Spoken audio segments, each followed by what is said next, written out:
अस्सलाम वालेकुम व्यूअर्स, आप देख रहे हैं जैन के साथ। आज की दिलचस्प स्टोरीज के साथ हाजिर खिदमत हूँ। भाटी गेट दाता दरबार के पास माँ बेटी गिरने का जो वाकया वकूब वजीर हुआ, उस पर वज़ीर-ए-आला पंजाब मरियम नवाज शरीफ ने जिस सिंपैथी से, हमदर्दी से और जिस कदर गुस्से से और गजब से डीसी से लेकर तमाम तर जो आला अफसरान हैं उनकी सरजिश की, ना सिर्फ सरजिश की थी बल्कि उनको गिरफ्तार करने का भी कह दिया था।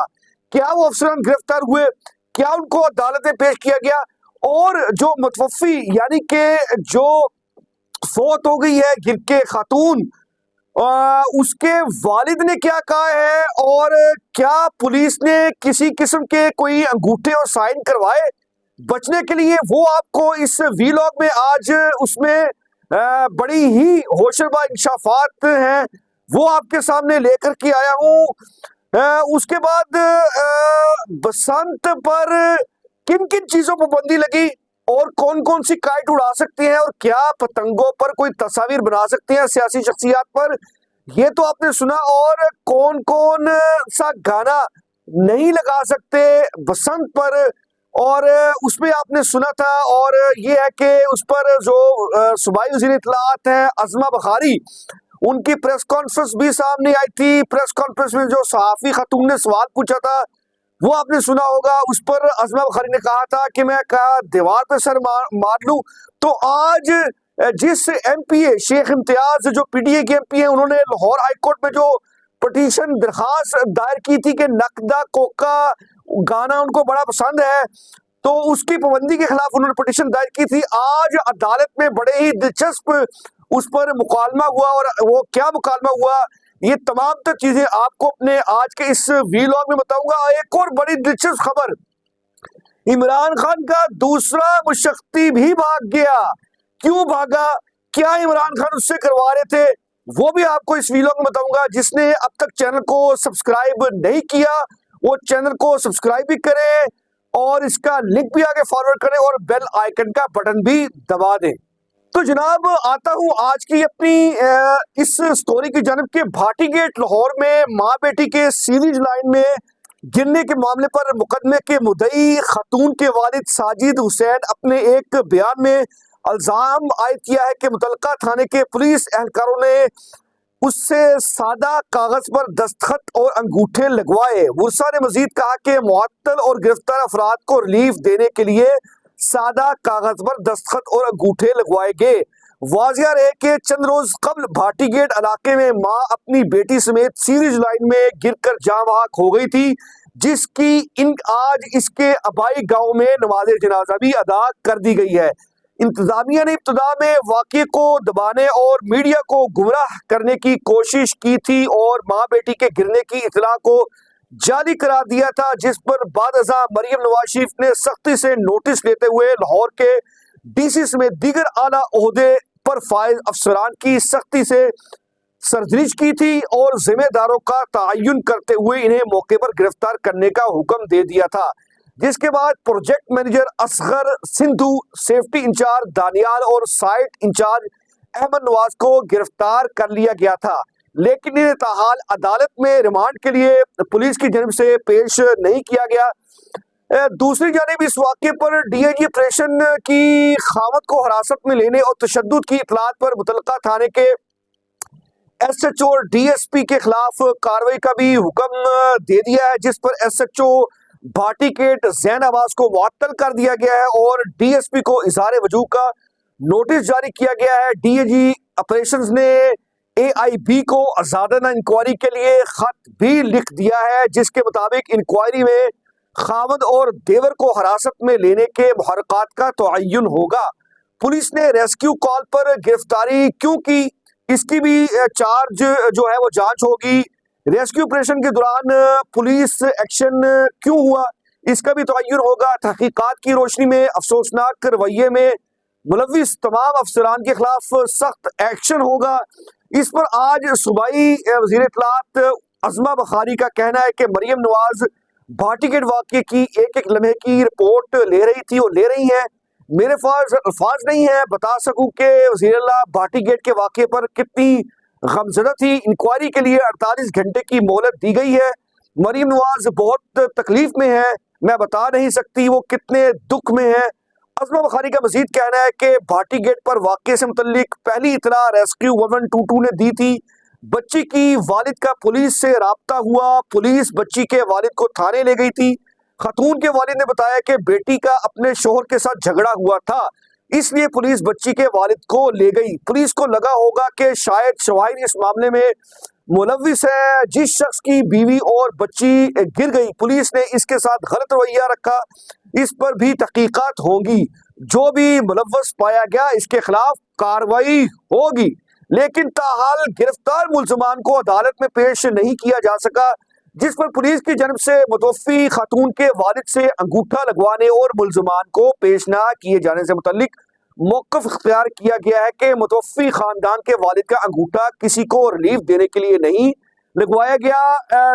डेड हाउस में वालिद का अंगूठा दरखास्त मुकदमे में तस्हीह के लिए लगवाया गया। वालिद की दरखास्त मुकदमे में सेफ्टी ऑफिसर मोहम्मद दानियाल का जिक्र था। गिरफ्तार करने पर पता चला कि सेफ्टी ऑफिसर का नाम मोहम्मद हंजला। खास मुकदमा की दुरुस्ती के लिए अंगूठा लगवाकर दरखास्त दोबारा दी गई है। अंगूठा लगाते वक्त तमाम खानदान मुतवफ़्फ़ी की लाश के साथ डेड हाउस में मौजूद था। पुलिस का मजीद कहना है कि इन्वेस्टिगेशन विंग की दरखास्त पर अंगूठा लगवाकर तस्हीह की कार्रवाई की गई है। डेड हाउस से निकलते हुए वक्त की किल्लत के बायस अंगूठे लगवाकर कार्रवाई की गई। दुरुस्त क्वाइफ के साथ नई दरखास्त के मुताबिक जो मुकदमा है वो दर्ज किया जा चुका है। डीएसपी इन्वेस्टिगेशन इस मामले की वजाहत दे चुके हैं। पुलिस दुखी खानदान के गम में बराबर की शरीक है। वाक़े के जिम्मेदारान के खिलाफ कार्रवाई अमल में लाई जा रही है। एसएचओ को मुअत्तल करके आला सतही इंक्वायरी जारी है। मुल्ज़मान का नाम ही गलत लिखा गया था, अब दुरुस्त करके कल अदालत में इन्हें पेश किया जाएगा। मेरे ख्याल से कल लाहौर की जिला कचहरी में उनको जुडिशल मजिस्ट्रेट की अदालत में जिस्मानी रिमांड के लिए तफ्तीश के लिए पेश किया जाएगा। अब आता हूँ अपनी दूसरी खबर पर कि बसंत जनाब होने जा रही है 6, 7 और 8 को, और इतवार को गुड्डी डोर पिन्ने बिकना शुरू हो जाएंगे। और ये है कि सहूलत के लिए यहाँ तक किया गया है कि जो लाहौर शहर से बाहर गुड्डी पतंग बनाने वाले हैं उनको भी लाइसेंस का इजरा किया जा रहा है ऑनलाइन। बहरहाल ताकि जो है वो लोग हर कोई बसंत के लिए गुड्डी डोर खरीद सके। बसंत के मौके पर दीगर पाबंदियों में जहां पर आप कोई भी पतंग किसी सियासी शख्सियात की बनी हुई तस्वीर वाली नहीं उड़ा सकते, वहां पर बहुत सारे गानों पर भी पाबंदी लगाई गई है। इसमें से एक गाना नकदा कोका भी है। इसके पेश नजर पीटीआई के एमपीए शेख इम्तियाज की जन्म से लाहौर हाई कोर्ट में इसकी पाबंदी के खिलाफ दरखास्त दायर की गई थी, जिसकी आज लाहौर हाई कोर्ट में समाअत पर जस्टिस अवैस खालिद ने फरीकान को नोटिस जारी करते हुए 2 फरवरी के लिए जवाब तलब कर लिए है। अदालत ने दौरान समाअत रिमार्क्स दिए कि क्या दरखास्त गुजार ये गाना गुनगुनाता है, जिस पर पीटीआई रहनुमा के वकील अजहर सदीक ने जवाब दिया कि दरखास्त गुजार का तो पता नहीं, गाना मैं भी गाऊंगा। जिस पर अदालत ने कहा कि आपकी आवाज तो वैसे भी बड़ी सुरीली है जनाब, पाबंदी तो फोहश गानों पर लगाई गई है, तो नकदा कोका गाने से क्या मसला था हुकूमत को। वकील दुखानदार ने मौक़िफ़ इख्तियार किया कि नकदा कोका गाने में फहाशी का कोई अंसर मौजूद नहीं है। हुकूमत ने सियासी शख्सियात की तस्वीर वाली पतंग उड़ाने पर भी पाबंदी आयद की है। हुकूमत ने फोहश गानों की फहरिस्त में नकदा कोका पर बिला जवाज शामिल किया है। अदालत से इस्तदा है कि हुकूमत के इन इक़दामात को कलअदम करार दे। अब आपको बताऊंगा कि इमरान खान का मुशक्ति क्यों भाग गया, ये गालबन दूसरा मुशक्ति था। तो मैं आपको बताता हूं कि आखिर हुआ क्या।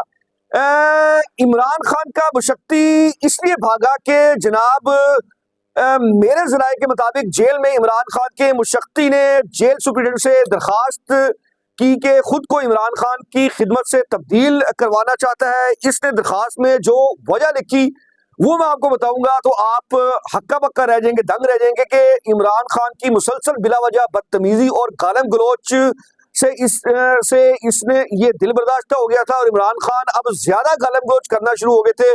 और इसने कहा कि मेरी बस हो गई थी। ये इमरान खान का दूसरा मुशक्की था जिसने तब्दीली के लिए जो है वो ड्यूटी तब्दील करवाई।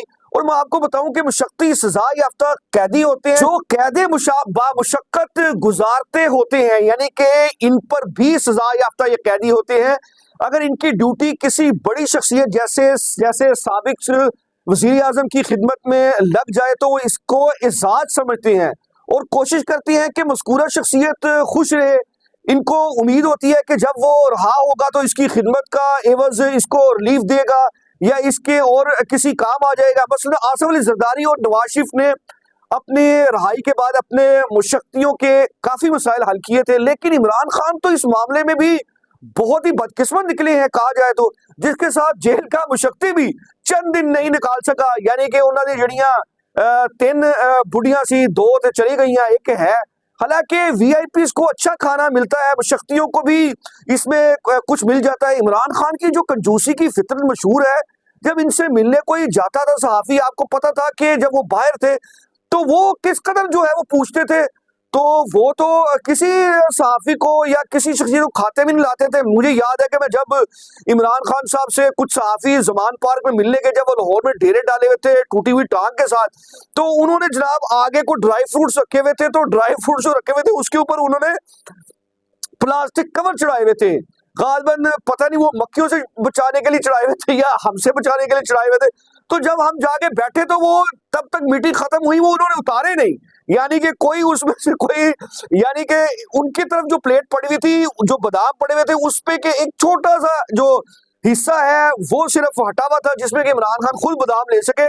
बाकी की तरफ जनाब वो प्लास्टिक के कवर चढ़े ही रहे थे। तो ये तो आलम है। अब वो मुशक्की भी जनाब भाग गया है और उन्होंने कहा है कि वो गालिम गलोच करते थे। अब पता नहीं वो किस कदर उसको कर्ज में मुब्तला किया हुआ था जो भाग गया। हालांकि मैं आपको बताऊं कि जब वज़ीर शहबाज शरीफ लाहौर की जेल में थे, जब लाहौर की कोट लखपत जेल में थे, तो उस वक्त क्या हुआ था कि जो शहबाज शरीफ का मुशक्की था और जेल सुप्रिटेंडेंट था और जो उनकी खिदमत पर ममूर था, तो वो तारीफें कर करके नहीं हट रहे थे और उनके बयान भी सामने आए थे। बहरहाल इनका दूसरा मुशक्की भी भाग गया है। इस पर मुजम्मिल सोहरावर्दी साहब ने भी अपने वीलॉग में जिक्र किया है। दूसरी जानिब पीटीआई रहनुमाओं का पहले की तरह मनफी प्रोपेगेंडे का जो जनाब बाजार खूब गर्म है कि इमरान खान की सेहत को लेकर, बल्कि इनसे तो जिनसी ज्यादती भी करवा दी गई थी इमरान खान से कि इनके बकौल इनसे हो चुकी है। और अब इन्होंने कहा है कि इमरान खान काने हो गए हैं, यानी कि इनकी आंख का ऑपरेशन हुआ है और इन्हें अस्पताल रावलपिंडी का जो पिम्स अस्पताल है वहां पर मुंतकिल किया गया था, जिस पर साबिक स्पीकर कौमी असेंबली असद कैसर का बयान भी सामने आया, जिसमें उन्होंने कहा है कि हुकूमती वुज़रा बानी पीटी की सेहत से मुतल्लिक मुसलसल झूठ बोलते रहे हैं। स्वाबी में प्रेस कॉन्फ्रेंस के दौरान असद कैसर का मजीद कहना था कि बानी पीटीआई की पिम्स अस्पताल मुंतकिली की इतलात सामने आ रही थी। वुज़रा बानी चेयरमैन की सेहत से मुतल्लिक मुसलसल झूठ बोलते रहे। कल बानी पीटीआई से एक सूबे के वजीर आला की मुलाकात नहीं कराई गई। एक मुलाकात से क्या फर्क पड़ता है अगर वो अपने लीडर से मिल लेते। असद कैसर ने मजीद कहा कि स्वाबी की अवाम से उम्मीद है कि वो कल भरपूर तरीके से एहतजाज के लिए निकलेंगे। अवाम ने फैसला करना है कि नुमाइंदे खुद मुंतखब करें या फैसले दफ्तरों में हों। बहरहाल जैसे पहले एहतजाज धरने बुरी तरह फुलाप और ठुस होते रहे, अब भी पीटीआई का ये एहतजाज ठुस होता हुआ ही नजर आ रहा है। मिलते हैं अपने अगले व्लॉग में, इजाजत दीजिएगा। अल्लाह हाफिज।